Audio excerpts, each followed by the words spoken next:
Mehdi Hasan talking about the difference between the far right and the far left. Yes, there's a far right, and yes, there's a far left. The far right wants Nazism and ethnic cleansing. The far left wants Medicare for all. That is not the same thing. And I would also argue that even in the context of like the far right in this country is pretty much a genuine far right. Yeah. Like, I mean, internationally speaking, yes. you start to bump up against fascism. Yep. As we saw. As you saw. Very quickly. 20 minutes in. I got no problem with that. But the far left in this country is not communist. The far left. It's fucking Scandinavian Social Democrats. It's the Democrats in 1930. That's true. Yeah, it's FDR Democrats. 100%. And at best international comparisons, it's Danish centric. I don't know, man. I think it's Russians in 1939.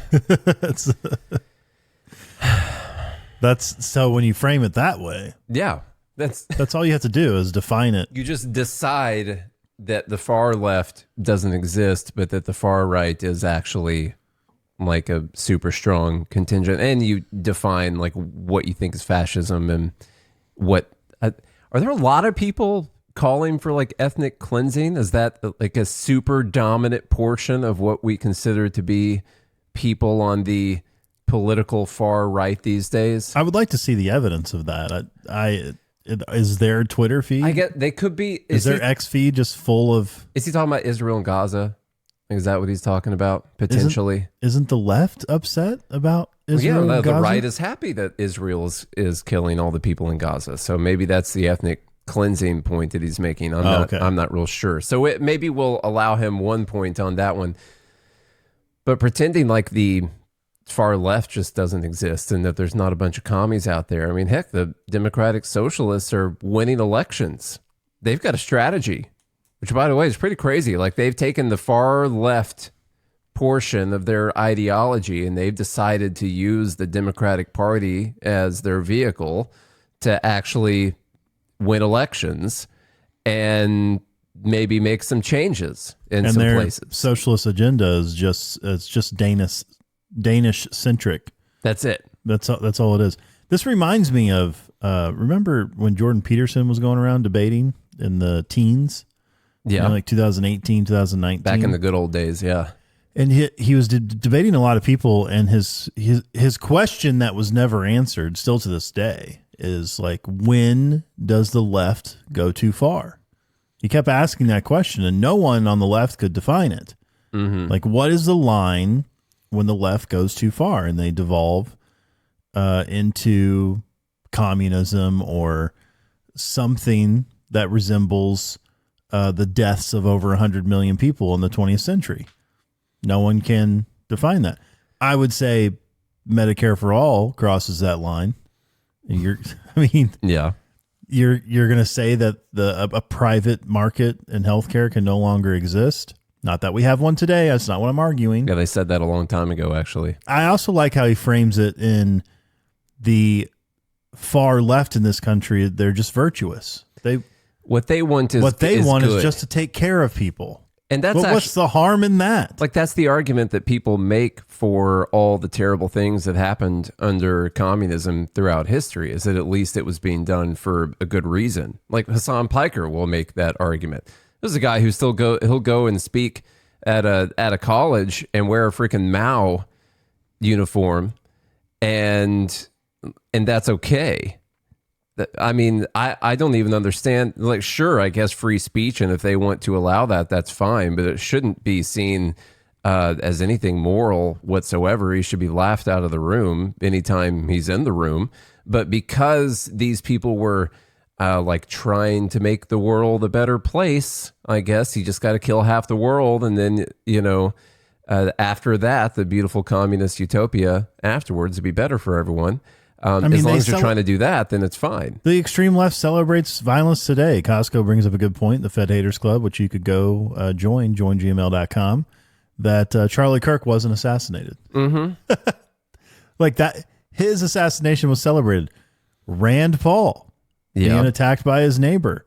Lots of people celebrated the violence against a standing U.S. senator. Well, go to a more difficult one here. Luigi Mangione is celebrated as someone who did a great thing because All of a he sudden, killed a healthcare everyone CEO. learned about jury nullification. So yeah, in fact, I'll jump. I've got this one in a later one, but it's fine. This is from Brianna Joy Gray. She says, talking about Luigi as a killer without mentioning the tens of thousands of deaths Brian Thompson was responsible for is manufacturing consent for corporate genocide. Not even greed, genocide. The problem with cops is their selective enforcement of crime. It's about protecting moneyed interests, not you. So Brian Thompson was a killer, actually genociding people.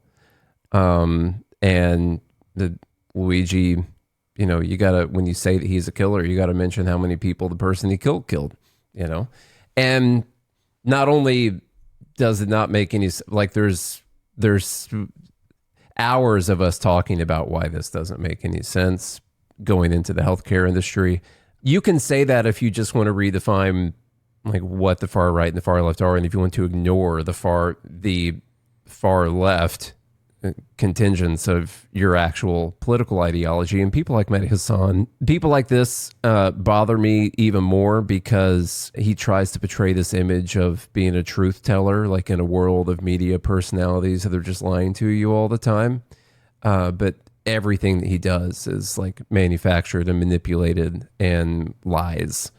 And that's just like an extra layer. Just go be a normal liar. But don't build up your whole brand of I'm a truth teller and then still lie to everyone afterwards. That's like an extra layer of I don't like you very much. Yeah. So, and I like what you said in the beginning, which is they're not rebranding Scandinavian or Danish centric policies, which by the way, a lot of them are more capitalist when it comes to business. Well, yeah, that's what they're modeling here is Soviet style communism. Yeah, that's the policies they advocate for. Like, yeah, the left, you know what they want? They just want the middle class and the wealthy to pay the same tax rate. And they just want really low corporate taxes. That's all the left wants in the U.S. No, it's not. No, you want to punish people for being wealthy. I've said it so many times, I forgot how we say it. They want Venezuela or Soviet-style economic policies, and they want Scandinavian outcomes from those policies.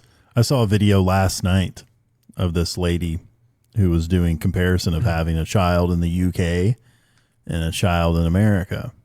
In the UK, when you push a baby out of your vagine, that's what she said, the cost of that is free. They actually think it's free.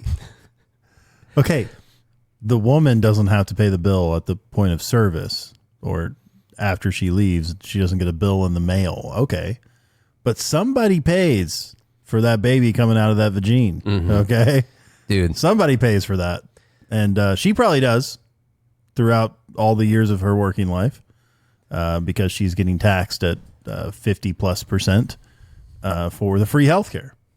Mm-hmm. So it's so intellectually dishonest, the conversation that these people have.